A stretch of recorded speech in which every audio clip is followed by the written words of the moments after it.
It's the most common piece of parenting advice, and the most cruel. Don't hold that baby too much, you'll spoil them. They're just trying to manipulate you. The idea is simple. Ignoring a baby's cries teaches independence. Responding immediately creates a needy, demanding child. But what happens when we replace cultural anxiety with actual biology? Welcome to Scientific Parenting. The science is clear, you cannot spoil a baby. Here is what's really happening in your developing brain. First, the M word, manipulation.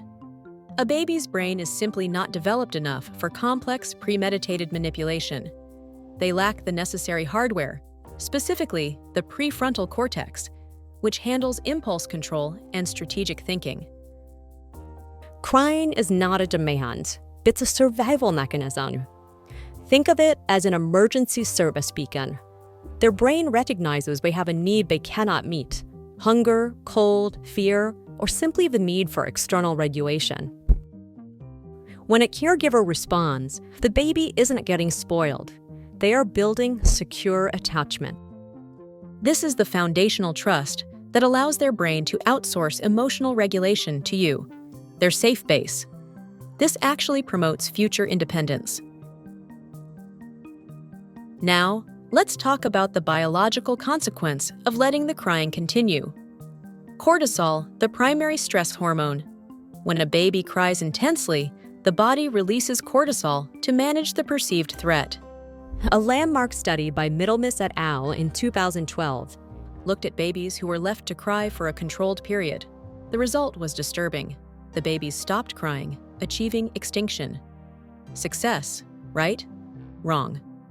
While the mother's stress levels went down because the crying stopped, the baby's cortisol levels remained significantly elevated.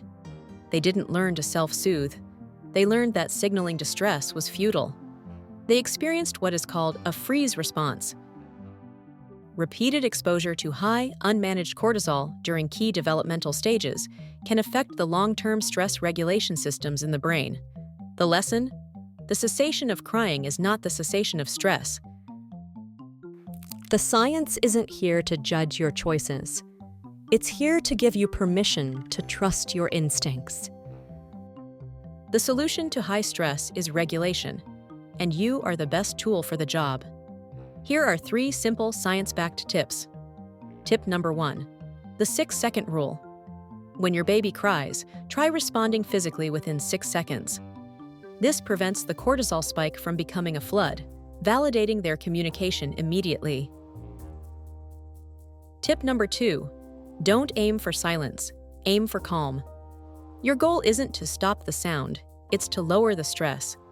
This is co-regulation.